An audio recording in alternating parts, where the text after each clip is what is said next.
Students, आज हम start करेंगे कंसंट्रेशन ऑफ अ सॉल्यूशन। तो सॉल्यूशन की कंसंट्रेशन को समझने के लिए सबसे पहले आपको समझना है कि कौन से सॉल्यूशंस डाइल्यूट बोले जाते हैं और कौन से सॉल्यूशन कंसंट्रेटेड बोले जाते हैं। तो सामने जो दो बीकर आपको शो हो रहे हैं स्क्रीन पर, उनमें सबसे फर्स्ट वाले बीकर में वाटर के अंदर जो शुगर के आपको मॉलिक्यूल्स दिख रहे हैं वो कम हैं और सेकंड वाले में आपको मॉलिक्यूल ज़्यादा दिख रहे हैं। तो हम ऐसे सॉल्यूशंस को लो कंसंट्रेटेड बोलते हैं जिनमें सॉल्यूट की अमाउंट कम होती है, और ऐसे सॉल्यूशंस को हम हाई कंसंट्रेटेड बोलते हैं जिनमें जो सॉल्यूट है उसकी अमाउंट ज़्यादा होती है। और लो कंसंट्रेशन वाले सॉल्यूशंस को डाइल्यूट सॉल्यूशन बोला जाता है और हाई कंसंट्रेशन वाले सॉल्यूशंस को कंसंट्रेटेड सॉल्यूशन बोला जाता है। तो देखिए, इसी से ही रिलेटेड है कंसंट्रेशन ऑफ अ सॉल्यूशन। देखिए, किसी भी सॉल्यूशन की जो कंसंट्रेशन है वो अमाउंट ऑफ सॉल्यूट होती है present in a given quantity of solution. किसी भी सॉल्यूशन की जो क्वांटिटी दी हुई है उसमें जितनी भी अमाउंट ऑफ सॉल्यूट प्रेजेंट होती है उसे हम कंसंट्रेशन ऑफ अ सॉल्यूशन बोलते हैं। जैसे अभी मैंने बताया, अगर सॉल्यूट की अमाउंट कम है तो उसकी कंसंट्रेशन कम हो जाएगी, और अगर सॉल्यूट की अमाउंट ज़्यादा है तो कंसंट्रेशन ज़्यादा हो जाएगी। जैसे आप इसे एग्जांपल से भी समझ सकते हैं। जैसे मान लीजिए आपने 2 ग्लास लिए हैं वाटर के, उसमें आपने एक ग्लास में 2 स्पून्स डाले शुगर के और दूसरे ग्लास में आपने 4 स्पून्स डाले शुगर के। तो फर्स्ट वाले में सॉल्यूट की अमाउंट कम है तो उसको लो कंसंट्रेटेड बोला जाएगा, मतलब डाइल्यूट सॉल्यूशन बोला जाएगा। और जो सेकंड वाला ग्लास है उसमें सॉल्यूट की अमाउंट ज़्यादा है, इसीलिए उसकी में जो कंसंट्रेशन है शुगर की वो ज़्यादा है, इसीलिए वो बोला जाएगा कंसंट्रेटेड सॉल्यूशन।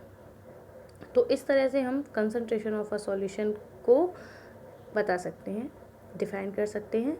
अब देखिए, जो कंसंट्रेशन होती है सॉल्यूशन की उसको हम सॉल्यूट की जो मास परसेंटेज होती है उसके टर्म में बताते हैं। जैसे अगर किसी सॉल्यूशन में सॉल्यूट 20% है और किसी में 40% है तो हमें परसेंट से पता चल जाएगा कि वो कितना कंसंट्रेटेड है। 20% कम कंसंट्रेटेड होगा और 40% ज़्यादा कंसंट्रेटेड होगा। तो इससे हम क्या करते हैं कि जो अमाउंट है सॉल्यूशन की उसकी और जो अमाउंट है सॉल्यूट की, उन दोनों को इस तरह से एक फॉर्मूले में पुट करके और उसमें 100 का मल्टीप्लाई करके हम वैल्यू निकाल सकते हैं कंसंट्रेशन ऑफ सॉल्यूशन की। देखिए, तो उसको यूज़ किस तरह से करते हैं।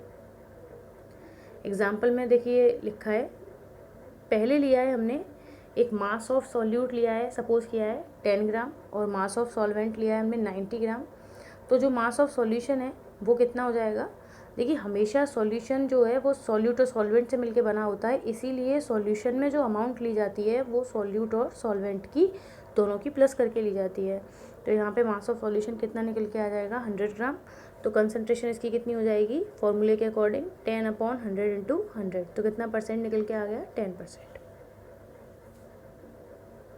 अगर अमाउंट जो है सॉल्यूट की वो ग्राम में ना देकर अगर वो वॉल्यूम दिया हो सॉल्यूट का और सॉल्यूशन का, तब हम concentration of solution equal to volume of solute upon volume of solution multiply 100, ये फॉर्मूला यूज़ करते हैं।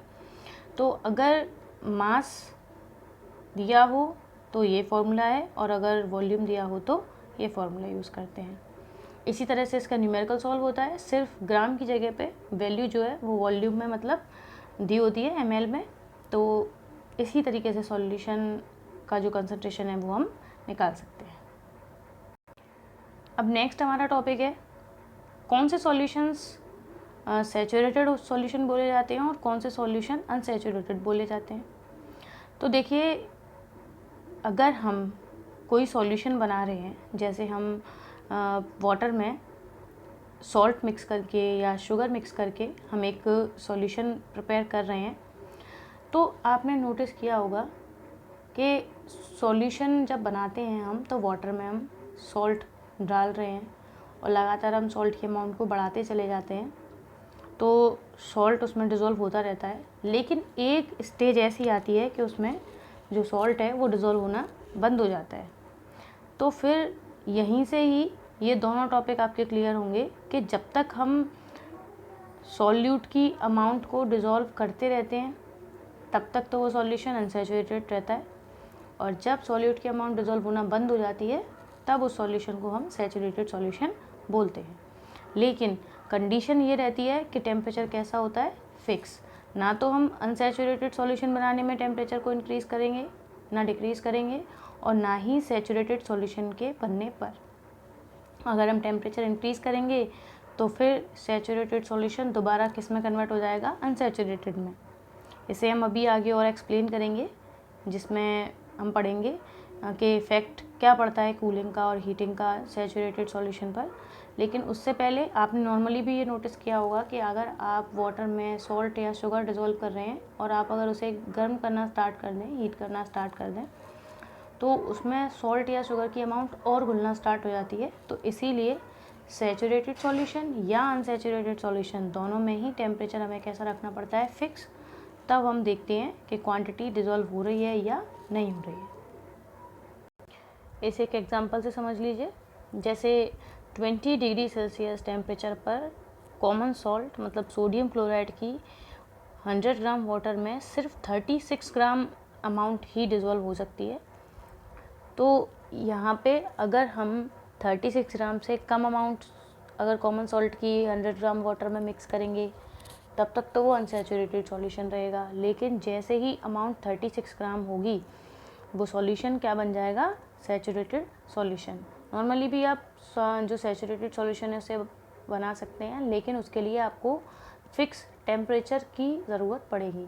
आपको पहले टेम्परेचर फिक्स करना पड़ेगा, उसके बाद आप उसमें सॉल्यूट की अमाउंट मिलाते चले जाइए और एक स्टेज ऐसी आएगी कि सॉल्यूट जो है वो डिज़ोल्व होना बंद हो जाएगा, तो वही आपका सैचुरेटेड सॉल्यूशन है।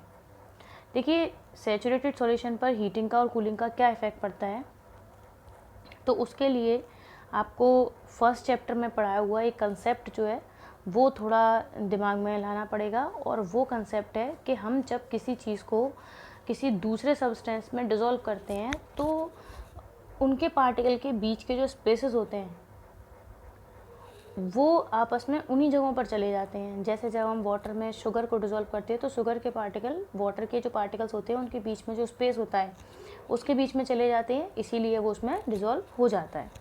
तो यहाँ पे वही चीज़ काम करेगी। जब हम किसी सैचुरेटेड सॉल्यूशन को हीट करते हैं तो हीट करने पे क्या होता है कि वाटर, जैसे हम सपोज़ कर रहे हैं कि अगर हम वाटर में शुगर को या सॉल्ट को मिक्स करके एक सॉल्यूशन बना रहे हैं, तो अगर हमने वो सैचुरेटेड सॉल्यूशन बना लिया टेम्परेचर फिक्स करके, फिर हमने उसे हीट किया, तो वाटर के पार्टिकल्स जो हैं उनको हीट करने पे उनके बीच का जो गैप है वो और बढ़ जाएगा। इसीलिए गैप बढ़ने से उसमें सॉल्यूट की अमाउंट और मिक्स हो सकती है, क्योंकि गैप बढ़ा तो पार्टिकल्स और ज़्यादा दूर हो गए और उनके बीच में स्पेस बनने की वजह से जो सॉल्यूट के पार्टिकल हैं वो वहाँ पर चले जाएंगे। तो जो सैचुरेटेड सॉल्यूशन है वो क्या बन जाएगा, अनसैचुरेटेड बन जाएगा हीट करने पर। और जब हम उसे ठंडा करेंगे, जैसे सैचुरेटेड सॉल्यूशन को हमने ठंडा कर दिया, उसका टेम्परेचर डाउन कर दिया, तो टेम्परेचर डाउन करने से क्या होगा, जो पार्टिकल्स हैं ठंडा करने पर जो वाटर के पार्टिकल्स हैं वो पास आ जाएंगे, बीच का स्पेस कम हो जाएगा। इस वजह से जो एक्स्ट्रा वहाँ पे जो पार्टिकल्स होंगे सॉल्यूट के वो उसमें से हट जाएंगे और वो फिर सॉल्यूशन में से अलग हो जाते हैं क्रिस्टल्स की फॉर्म में ठंडा करने पर। तो जब भी हम किसी सैचुरेटेड सॉल्यूशन को हीट करते हैं या उसे हम कूल करते हैं, तब जो सैचुरेटेड सॉल्यूशन है अगर हीट कर रहे हैं तो अनसैचुरेटेड बन जाएगा और कूल कर रहे हैं तो उसके अंदर जो सॉल्यूट है उसकी कुछ अमाउंट सॉल्यूशन में से सेपरेट हो जाती है एज क्रिस्टल्स। तो आप अब इसे अच्छे से समझिए वीडियो को पूरे को। इससे आगे हम नेक्स्ट वीडियो में पढ़ेंगे। Thank you.